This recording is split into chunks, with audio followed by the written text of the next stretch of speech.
Good morning, YouTubers. Happy Friday to everybody. It is the last week of November. I'm getting ready for the huge Christmas parade outside my store. I'll film that for you guys and keep you guys up to date what we do here in a small town. Somebody asked me a really good question the other day.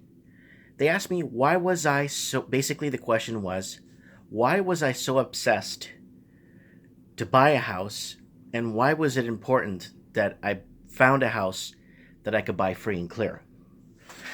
And it's a really good question because a lot of people, especially the indebted millennials right now, that are in the situation where they got student loans up the wazoo, they got a lot of financial problems and payments, and they don't even have the house. They got all these payments to do, but they don't even. So what's happening, and why is this happening? And the reason why, and the second part of the question was, am I afraid that I bought myself into a bubble? Well, I basically, what I did, if you look at my Living the Dream series the raw footage I have there, because I'm making a season 1 series of it. It's an episode 2. I'm discussing basically the importance of buying a house for me was because I really wanted to start a big family. I really wanted to have a lot of kids. But to have that, I had to find the right person.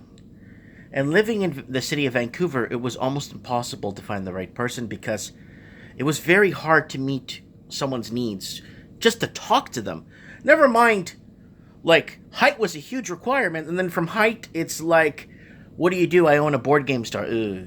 Yeah, girls don't see that too likely as a potential candidate to be a partner with. So they look at these things.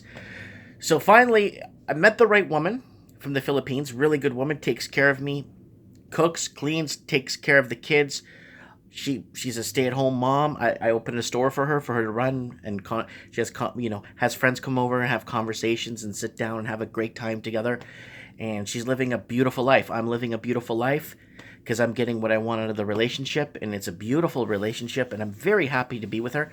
And then I decided, okay, we're gonna have kids, but buying a house was a huge hindrance because I wanted to buy a house so I could lay roots for my kids. Why did I want to own a house free and clear, and why was it so important? Because I don't think there's not too many family homes that should be worth over $300,000. I mean, unless you get a massive pool, a hot tub, a sauna, indoor sauna, indoor hot tub, unless you're getting like a helicopter pad and tennis courts and stuff like that, then I could see a normal family detached home being over $300,000. Prices in Vancouver went to this dreadful amount of money. It went out of control. The cost of living was spiraling out of control. The place I was renting, they were going to raise the rent for $2,700. You could watch some of my older videos of me moving out.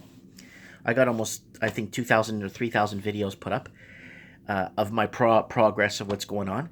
And that's a really good question. It's just, why did I want to have it free and clear when basically what they were trying to say, I could have bought something better than what I have and maybe make some monthly payments. But if you look at my Living the Dream series, you actually see the house I bought. I'll leave a link below of a tour of the house that I bought.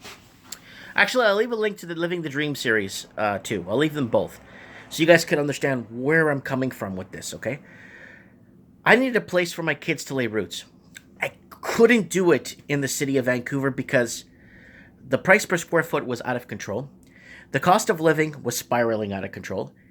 And the down payment I saved to buy a house in Vancouver bought me a house free and clear, thus allowing me more wiggle room. And my total debt service ratio went to basically, I think my total debt service ratio is at like 6% because all I have is to pay is property tax, electricity, car insurance, home insurance, life insurance, and cell phone.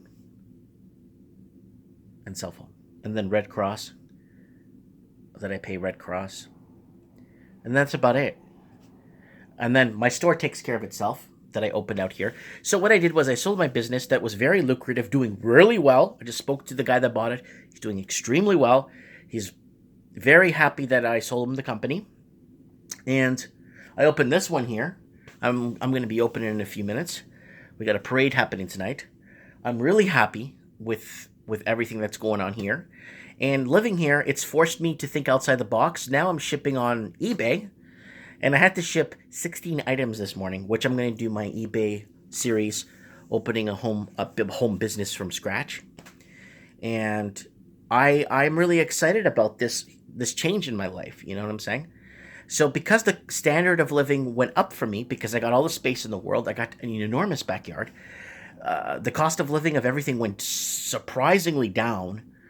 Money's not going out of the account as fast as it used to, and things are looking bright. So it was important to me to own free and clear.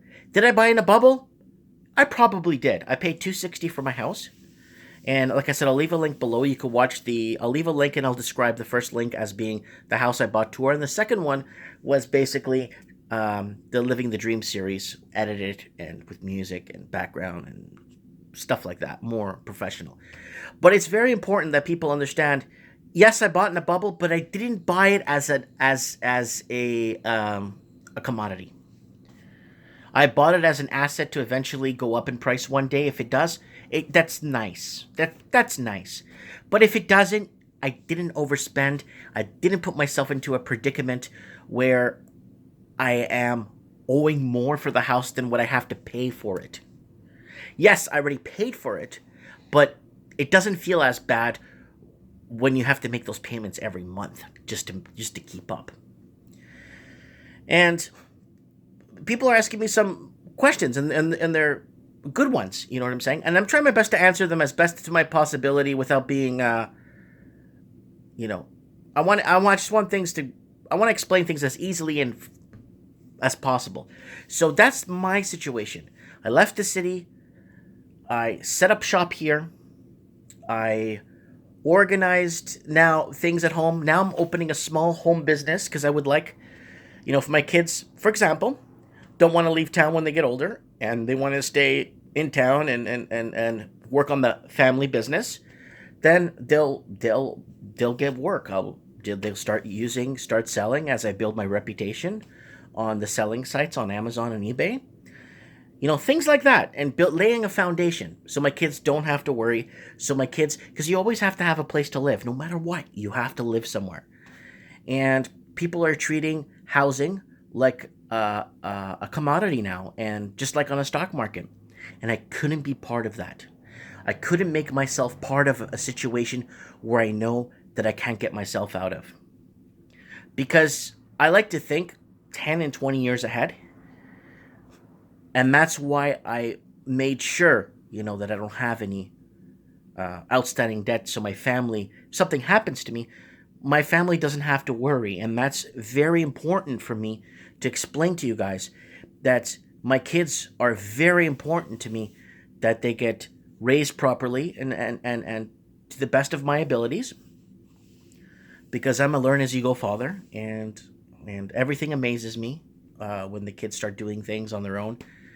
And I just wanted to put that out there.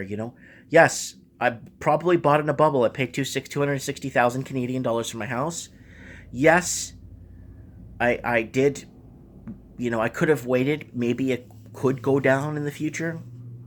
And if it does, I don't have to worry, because I didn't buy it as a commodity. I bought it more as just a long 20, 30-year investment, and my kids have a place to live. And that's my investment, is my kids, and hoping they could bring change to the world, and bring a different outlook, make it better than what they make the world better before they go. I'm trying to say, like, make it a better place. Try to make it a better place. Anyways, I wanted to put that out there, and people asking me, free and clear. It's just bringing your total debt service ratio down is very important. Why don't you guys calculate? There's a lot of total debt TDS calculators online. Why don't you guys go, if you haven't bought a house yet, calculate what you're paying now, calculate what your income is gross, and then calculate what you're left with marginal for food. And then basically you'll see what you're spending on food is exactly what you're making to a T. If you're using credit cards to buy food, then that means you're over your total debt service ratio. and you have to bring it down. You have to cut it down. I'm not a financial advisor. I don't know anything. And one of the best ways to tackle debt, if you were, because when I was in high school, I got a bunch of credit cards. I racked up like $7,000 in like 5 different credit cards, a Zeller's card, Eaton's card, all these weird companies that ended up going bankrupt. But I found a way to pay it off. And what I did was I usually went to the smallest credit card first, because you're paying a blended interest rate on multiple cards. So I took the smallest that I have and paid it down as fast as possible and made the minimums on the other ones. And then the second biggest debt, bring it down. Then my blended rate started cutting back until I went to my last card and then paid it in full. Then I had no more debt. When I bought a car, I just bought it free and clear. I don't care. If I can't afford the car, I won't buy it. I'm not going to be making payments on a car that's going to be definitely worth less than when I drive it off the lot. Anyways, guys, I want to know what you guys think about this. Owning free and clear for me allows me to travel, allows me to not have a grip on me, I don't know if that makes sense. Comment below, let me know what you guys think. I'll leave links for the 2 things. The first one I'm going to leave you is a tour of the house, and the second link I'm going to leave you is the one about the series, season 1, episode 1. Thanks for watching, and let me know what you guys think. Thanks for watching, guys. Bye.